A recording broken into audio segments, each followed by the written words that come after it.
Up dog. Up dog. Up dog. Up dog sports talk.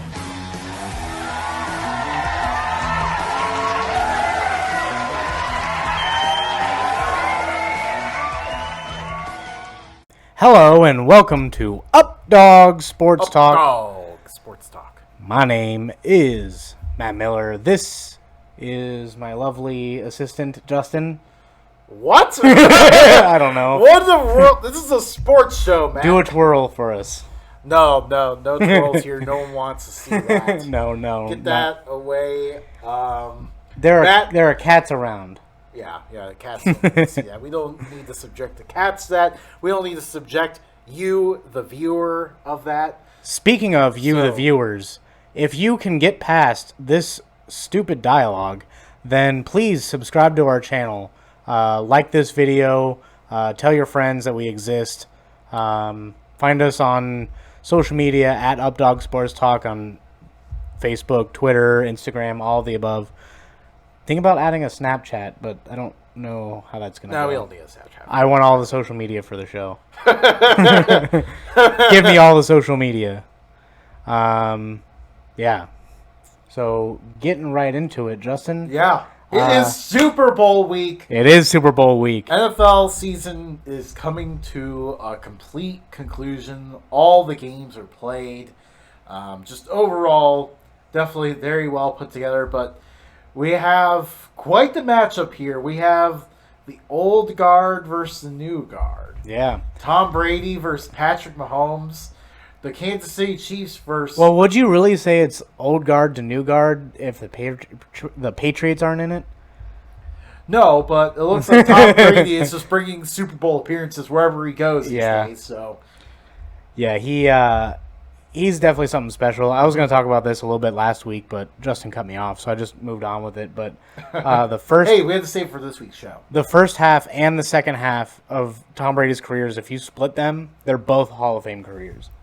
I know. It's absolutely ridiculous. And he has, I think, like 87 passing touchdowns in the playoffs. Mm-hmm. The next closest is like Aaron Rodgers with 45. So if you take away Randy Moss, Gronk, and there's a couple others, if you take away those, he's still one ahead of Aaron Rodgers. Yeah. Like, are you serious? Like, Tom Brady is so good. Yeah, especially when it comes down to it in the playoffs. He just knows how to elevate himself and the people around him to play at the level he need to win championships. I guess he is a system QB, huh? Yeah, his own system, which is winning championships. It was apparently Danny Amendola today was on a show. Can't remember what show right now. So. Oh yeah, the one where he said that like he pretty much took a shot at Bill. He basically was talking about the Patriot Way, and what he said was, the Patriot Way is Tom Brady. Tom Brady was the Patriot Way. And so now the question has to be asked. We saw Bill Belichick in Cleveland. Mm-hmm. He helped move that franchise to Baltimore. So was Bill Belichick's career spearheaded by Tom Brady? Or do you think Bill Belichick is that good of a coach? I think just the combination of the two is really good. Right now, Tom Brady did manage to go to a situation where he's got some good coaches around it. But, I mean, let's face it, Tom Brady just... Yeah. We're talking more about him, just like how good he is. And he knows how to set the expectation for everyone in that locker room around him. Oh, yeah. Like, there was a rookie that said he came in and just saw Tom Brady, like, already changing the locker room, or it was like a rookie last year, and was talking about how the locker room had already changed with him in there. So like he has a huge impact on teams, definitely. But then he's going up against Andy Reid and Pat Mahomes, probably one of the best quarterback coaching duos outside of Belichick and Brady. Yeah, this is the new age of head coach quarterback duos here. Patrick Mahomes is just a ridiculous athlete, can throw the ball anywhere, and then you just... But with turf toe. Yeah, still. I mean, He beat it didn't the Bills look like it in impacted him. And even you couldn't have guessed that guy had turf toe when you watched him play. And just this offense is just absurd. Like, they have Tyreek Hill, who is just so fast. I mean, there's no other receiver, like, really in NFL history that's like him. Right. I mean... But if you look at their plays, when he's in the slot, they almost have him just go across the field at a diagonal. Yeah. Like, that's his route. And he's just so fast. There's like, I mean, you have to have two people. Like, you have to have almost like 4 eyes on him the entire time. There was a Bills corner that covered him almost perfectly as you can with Tyreek Hill's speed, all the way down the field. And then there was like a little bit of space where Mahomes dropped it in. Yeah. And then the defender like got in front of Tyreek Hill, and then Tyreek Hill just burned him the other way. Like, he just burned through the defense. He literally did like all the way across the field and then all the way back across the field to get a touchdown. Yeah, and he just burned everyone. Like, he's so fast. Yeah, it's ridiculous. Like, and again, Mahomes can just get the ball to him at any spot too, which just makes it even worse, more of a nightmare for the defense. I mean, he put up 200 yards against the Buccaneers the first time they played in the first quarter, and then to top it all off, not only do they just have him, like, they have Travis Kelce too, who's the best tight end in the NFL right now.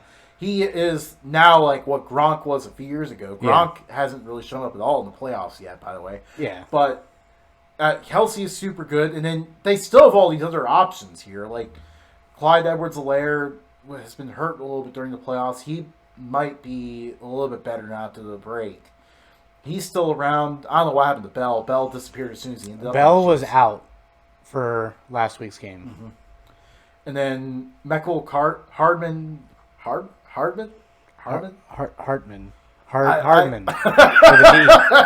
We had a little bit of a tough time saying his name. That guy's also fast. Sammy Watkins is good, although he's been hurt like this whole year. I'm surprised they don't have like a formation where they have Hardman and Hill back to return the punt. Like you see that every now and then. It's rarely used nowadays, but like. Someone did it a couple years ago and literally just lateraled the ball over and then they scored.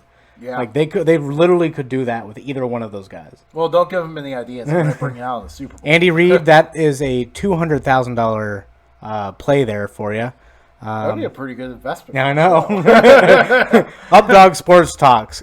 Calling plays for coaches that already know how to call plays. I will absolutely go nuts if that play actually happens. I know. I will be on social media lighting Andy Reid up like, give me my props. But we should talk about the defenses too. They are here. Yeah. Bucs defense is really good. That defense Antoine Winfield could have won Rookie of the Year, but I think Chase Young is going to win it. Yeah. But if Chase Young didn't exist or played in a different year, I think Winfield probably would walk away with the Rookie of the Year. Definitely. He's been having such a special year. I mean, we'll say this though: him and Chase Young have been absolutely exceptional this year. Yeah. Those two were so good, and just overall, like the defensive line is really good. That will be an interesting matchup: the defensive line versus the Chiefs' offensive line. The Chiefs' offensive line has been kind of hit by injuries. They lost a player who they have a center fight COVID in Canada. They have a center on COVID protocol right now, and then they have a wide receiver on COVID protocol. Yeah, I did see that. Yeah, and so the offensive line is getting kind of thin. The Buccaneers aren't going to have to blitz that much because that defensive line is so good. Jason Pierre-Paul had an amazing game against the Packers. Having VT Vea back, yeah, huge. He's a man. He'll just. He's part of why you can't really run the ball in those guys. They're so good at stopping the run. I mean, not that the Chiefs need to run. Yeah. Most of the time, it's just a little convenience they just throw in there every once in a while. Yeah, just to keep it honest. Yeah, but I mean, really, the Chiefs don't need to run because they have such good weapons passing it. Yeah. And even in the run game, they have like two backs that are really good out of the backfield. But I mean, the Buccaneers have strong linebackers too. It's just, what will they do? What are they going to do at corner to protect themselves against Tyreek Hill? Because obviously, they can't have him putting up 200 yards in the first quarter. Put Scotty Miller in. Have Scotty Miller play the slot corner. Yeah, there's gonna be such good receiver play. I Like on the know. Buccaneers side too, we have Chris Godwin, Mike Evans, Antonio Brown should be back, Yeah. and then, Scotty like Miller. you said, Scotty Miller, Gronk. BG alum. Yeah. The only BG representation in the Super Bowl. I actually forgot about that until right now. So this shirt is not an indication of my pick, which we'll get to later. Yes, it is. Maybe not. I don't know. We'll see. But yeah, they have such good receivers. Leonard Fournette has finally delivered on the promise that he had when they signed him. We thought that was going to be a really good signing, and it hadn't really panned out until the playoffs. It'll be very interesting to see how they get that to go, because if they can run the ball with him, they'll definitely do Tom Brady and co. a lot of favors. See, for me, like I think the Chiefs have better corners than the Buccaneers, but Yeah, that's the other thing. pretty much across the board, like one team will have a slight upper hand on the other, but they're pretty much even. Like it's going to come down to who coaches better. Yeah. Does Andy Reid coach his way out of the Super Bowl, or does Bruce Arians shoot himself in the foot again? Like It'll be because this is quite the coaching matchup. Both experienced coaches. Bruce Arians looking for his first Super Bowl win. Tom Brady looking for his like 1500th. Yeah, it's it'll be very interesting to see. That's for sure. Oh yeah. And then I mean, both teams are strong in special teams too. So I mean, the kickers aren't 100% reliable, but obviously they can make any kick that they need to. Yeah. But I mean, like, who's going to be kicking? It's Andy Reid versus Bruce Arians. They literally just throw the ball all game. Yeah. Or hand it to Ronald Jones or Leonard Fournette. Leonard Fournette's a man. Yeah, he is, and especially late in the year here, he has Picked it up, yeah. Like, Yeah. there's a big difference between Tampa Bay playoff Fournette versus Jaguars playoff Fournette. Like, huge difference. Oh, big time. I mean, part of it is just being on the better team. He's, the Jaguars made a playoff run because of their defense. When your quarterback can throw 253 yards and 3 picks, and they still hand the ball to you late in the game, yeah. Well, I mean, yeah, they had Tom Brady doing that. But, man, Fournette just kind of stole the show. Yeah. That's what I thought Aaron Jones was going to do. I know, yeah. Yeah, that week before, even though it was a bit of a tough matchup, but definitely thought that Aaron Jones could have made it. There's always a point where, like, Barry Sanders could shred the best defense, run defenses.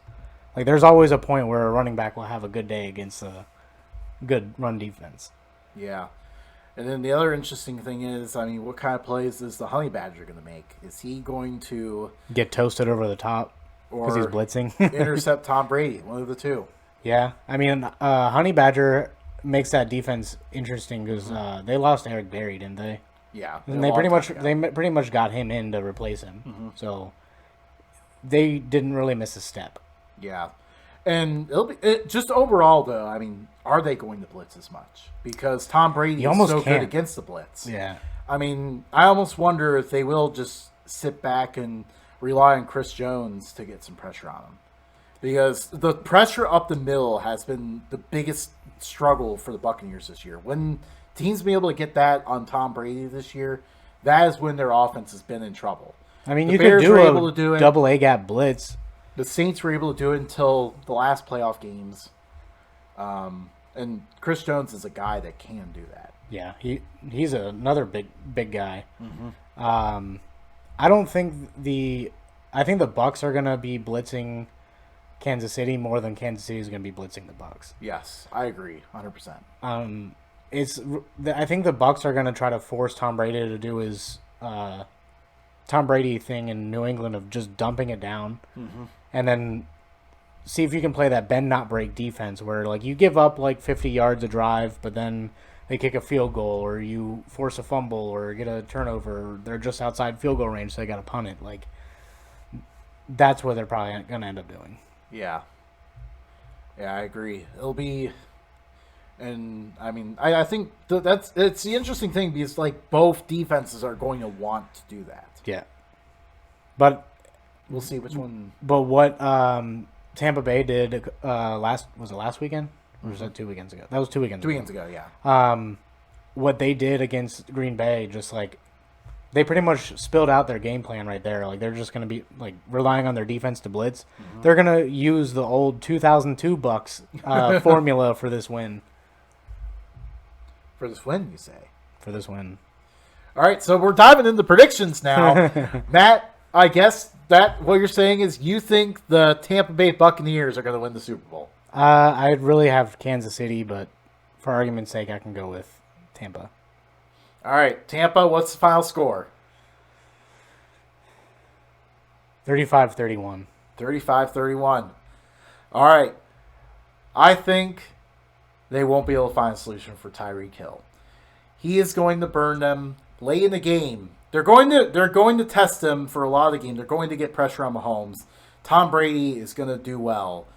But the Kansas City Chiefs are going to have the ball last. Patrick Mahomes is going to drive that offense down the field and claim Super Bowl 55 for the Kansas City Chiefs. Score. Chiefs win 27-24. Nah. You're wrong. You're wrong. You're wrong. I've got the Kansas City Chiefs to repeat. Give it to me all day. That was my original prediction. I will tell you exactly how that's going to go. How's that going to go? You're right. Pat Mahomes at the end of the game will be driving down the field. Buddy's going to throw a pick. The game will be tied. Tom Brady will actually 33 seconds left. Just go 70 yards for a touchdown. I mean, we'll see who's right. I picked the Chiefs in the first set of Super Bowl or playoff predictions in our show a few weeks ago, which you can go back and look on our YouTube page. Yeah, no one's going to do that. Yeah, probably not. I don't even want to do that. But I originally picked the Chiefs, and there's no reason to change that now. Yeah, I mean, for me, it was between Packers and Chiefs. I know I had the Bills in there, but my honest opinion was Packers or Chiefs would win it. But with how the Bucks defense played last week, or the conference championship, whatever. It's going to be a lot more interesting game than if we chalk this up back when we first did our predictions. Like back then, I probably would have been like, "Oh yeah, if Tom Brady makes it to the Super Bowl, he'll just get wiped out of the stadium." Like, nah, I don't think that's going to happen anymore. I think it's going to be. I do think it's going to be a tight game. It'll be a good game. If only it was the Raiders. Definitely can't wait to watch the Raiders. I wonder their candidate for Deshaun Watson. By the way, the Pro Bowl was this weekend. Did you watch? I did not watch. I didn't watch either. Let's move on. I don't even know who was in it, what they did. Pro Bowl hasn't been good since they got rid of like the quarterback skill competition, where Mike Vick like ran through the stuff, and then you had Steve Young just bombing it down the field, and same with Brett Favre. Like they just bombed it all like 70, 80 yards down the field. Like bring that stuff back. I know, do something. The Pro Bowl stinks. It was just... I literally had no intention. Like, they added dodgeball a few years ago. That was a step up from what they were doing. I don't think they bothered to advertise it this year, did they? No. I mean, like, I watched the very end of it last year, and, like, it was pretty interesting, but it's like, I don't know if I want to watch grown men getting paid millions of dollars play dodgeball. Like, I don't know if I want to do that. Yeah. I don't know. They need to do something. But, so since the Pro Bowl did not take headlines, what did take headlines is Matt Stafford finally is off the Lions. Rams to the Super Bowl, baby. Super Bowl champs 2022, putting on paper and on the internet right now. Wow, Matt is very enthusiastic about it. But I am really excited for this trade. Welcome to the Ramley. I'm very excited to see Matt Stafford finally not stuck in the Lions. I don't know how good he's going to be. Not as good as like that year that the Lions went like 10-6 with Calvin Johnson and made the playoffs and lost in the first round, or missed the playoffs at 10-6 or whatever it was. He's not going to be that Matt Stafford, but if Sean McVay can make Jared Goff take him to the Super Bowl, I'm pretty sure he can take Matt Stafford even further. Yeah, I mean, like he's 33 years old, but we're going to finally see what he can do. This is his best chance to live up to his potential. He's got a good system around him now this year. Yeah, or and next year. and Cam Akers is like a real good compliment. I think he's better than the Reggie Bush on that Lions team. Yeah. Theo Riddick on that Lions team. Javid Best near the end of his concussion career. I think Akers can be a good compliment to Stafford, and Stafford can just throw the ball 90 yards. So heave it up there, big man. He's got a good running game, a good offensive line, a good offensive system in mind, calling plays, all stuff that he has not had before in his career. Yeah. Meanwhile, on the other hand, Jared Goff just had the worst day ever on Saturday. He comes from living in L.A., having a good system under him and everything, to being in the Lions. But he has Motor City Dan Campbell. He does a Motor City Dan Campbell there. Maybe Jared Goff will be biting off some kneecaps of the defensive ends that'll be sacking him all game. Hey, they got quarterbacks coach Mark Brunell there. Yeah, and they got the deuce is loose. Nobody on the show understands this thing of Mark Brunell. So those of you who play fantasy football probably might know that for a whole decade after his retirement, Mark Brunell still showed up in ESPN's fantasy football thing. I drafted him 2 of the 3 years that I noticed that. There was I had Randy Moss that I took 1 year. There was 1 year where Mark Brunell actually held value in our league for trades. But no one noticed. No one noticed until that 1 year where he held value and he went between 3 teams. I know. I think I was part of that. Yeah, it was you, me, and Chad, I think. Yeah, we were the ones that kept trading them around. Yeah. So yes, Mark Brunell's on there, and the deuce is loose. Deuce Staley. He is also there. I mean, what a staff they're putting together there with Detroit. But I do have to say, I like that finally 2 stubborn NFL teams can get together and realize just where they are. The Rams are in a position to win the Super Bowl now. The Lions are building for the future. They gave Motor City Dan Campbell a 6-year contract. Made it pretty clear that they're building long-term here. I think that Jared Goff will be okay. I don't think he's just going to bomb out of Sean McVay's system. I think he'll be okay and keep that franchise kind of where it was. But I'm not sure. I feel like Sean McVay covered up a lot of how bad he was. Yeah, but a lot of times when you have a struggle, look at Alex Smith. Mm-hmm. He was trash in San Francisco. Everyone was like, he's a bust. All he can do is run. They were too committed to him to get rid of him. And then finally he goes to Kansas City, joins up with Andy Reid. They make the playoffs, and he was a really good quarterback. But there's a big difference between what Alex Smith dealt with in the start of his career and what Jared Goff had. Yeah, it was Jared just a Goff reverse. had Sean McVay. Alex Smith had coach after coach after coach after coach. Was Mike Singletary his first coach?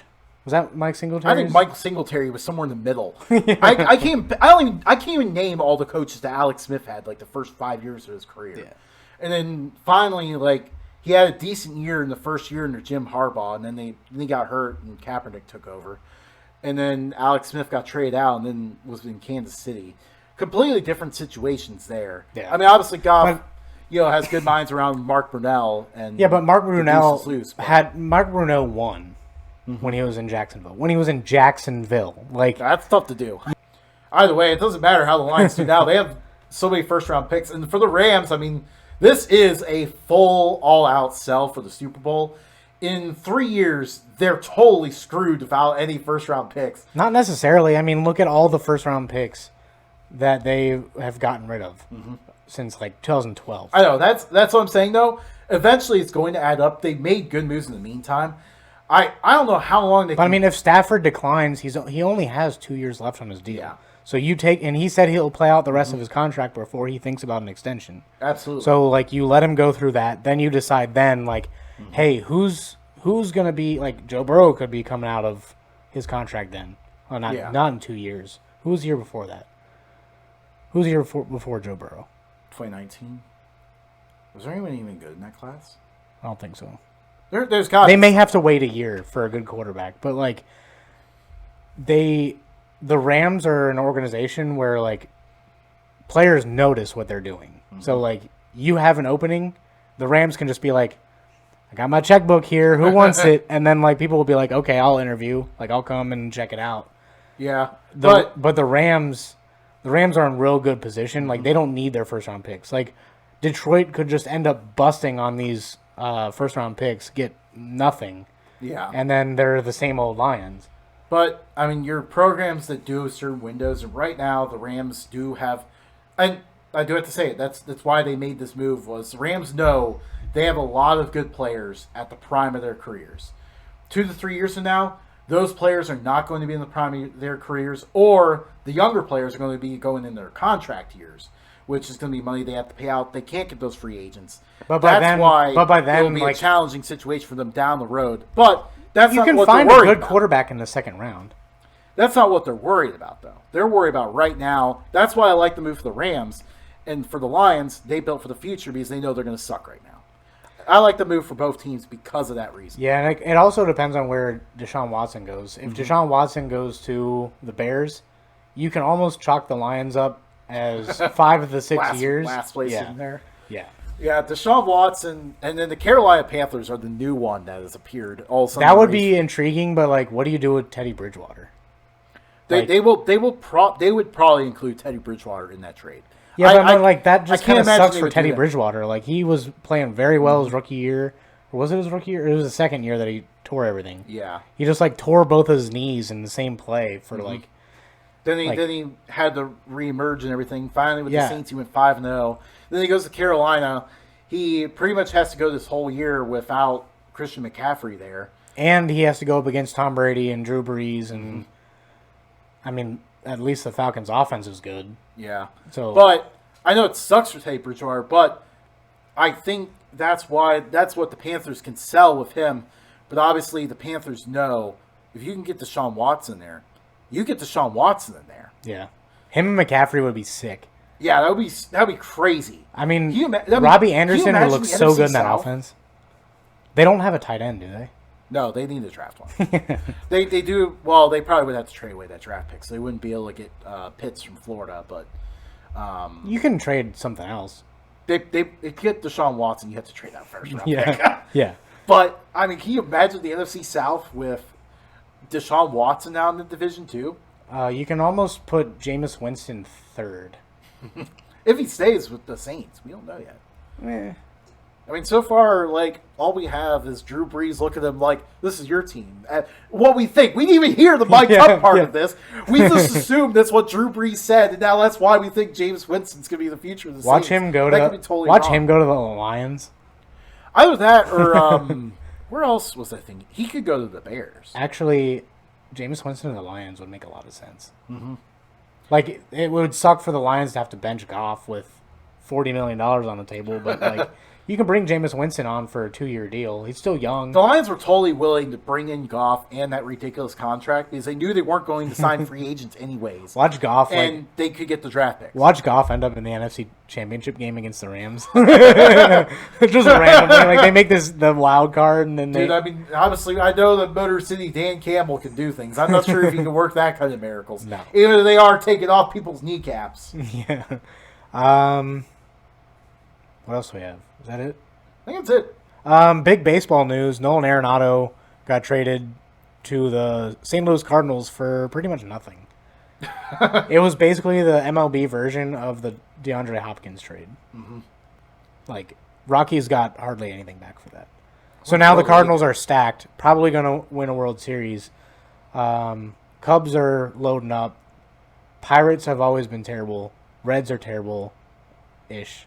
They're flow back. They were pretty good last year, but Central looks like it's the Cardinals to lose. Yeah, that's the challenging thing, though, because you have certain franchises. I don't know what's with some of these franchises in baseball that are always ready to win, and then you have the other ones that are always just ready to lose. As soon as they find a good player, they trade them away or let them go. The historic ones will typically spend the money, except for the Reds. Like, the smaller market teams, where markets don't really, like, mean much in football. They do for a little bit, but, like, baseball, they mean a lot for free agency. And free agency is actually, like, there wasn't a free agency until, like, the 80s. And then free agency came about, and then everyone else was like, what is this? Yeah. It's been one of the challenges of baseball, really, because you constantly see, like, the Dodgers and the Yankees in there every year. The Dodgers were pretty bad for a little bit. And then, I mean, we had, like, a good run there for a few years, like, where the Indians made it to 1 year. And then we had the Royals go on a run for a while there. Yeah. I mean, the Rays made it with last year, which is a lot different. They made it in 2008. Like, they're sporadically good. But it's pretty much the Yankees, the Red Sox, the Dodgers, Cubs, Cardinals. Yeah. And then whoever wants to win in the NFC, in the AL or NL East. Yeah, it's these other franchises got to stop giving up their good players. Rob Manfred needs to go. And then the next guy needs to be like, hey, let's lower the salary cap, or let's set a hard cap. Yeah, which they have though, because they kind of have a hard cap with like luxury tax and stuff, but like they don't use it. It's tough because you at the same time you don't want to limit what the players can make. It's really awesome they can get such big contracts. Yeah, but it's good also seeing they get paid, but it's also like like everyone's going to the Yankees. Yeah, everyone's going to the same teams. Yeah, so it's like let's not. How about we take the good players off of the good teams and put them on the bad teams, and put the like single A players on the good teams. See if we can change things around and get some different World Series teams in there. Yeah. Well, I mean, we'll have to sit around and hope for one to pop up soon, I guess. Have you watched NBA at all? No. Neither have I.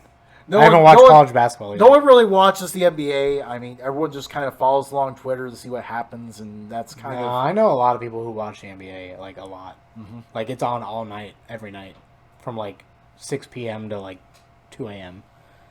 Yeah, last I saw the Bucks stink, so I'm a little bit disappointed about that. I noticed that my Pacers lost to the 76ers last night, even though they had a big lead, so I'm right there with you. Although the Pacers are 4th last I checked, so whatever.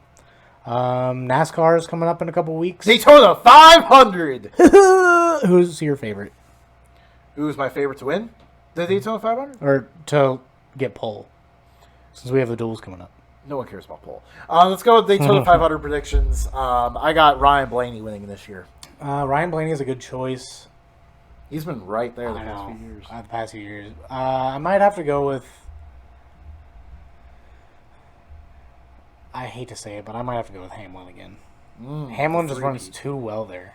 The 3P is going to be tough to do, especially in a race with such ramness as Daytona 500.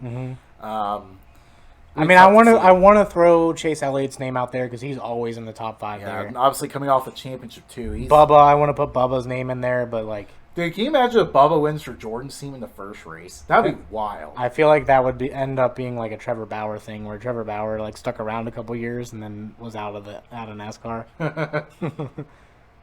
But yeah, that'd be really cool. But we'll have to see what happens. Yeah. For those of you who haven't noticed, I have another new hat on. It's not new. I've had it. But we're starting this thing where I found a bunch of hats in my closet, and I'm just going to wear a different one each show. You might as well. I mean, you could get... I can probably go majority of this year on You could probably go a year's worth of these shows. Although I did find a bunch of Chevy hats, so I don't know if I'm going to wear those on the show. No, we'll just see where it goes. Yeah. So yeah, stay tuned for the next hat. I don't know what it is yet. I kind of just go into my closet like 2 minutes before the show. Which hat will it be?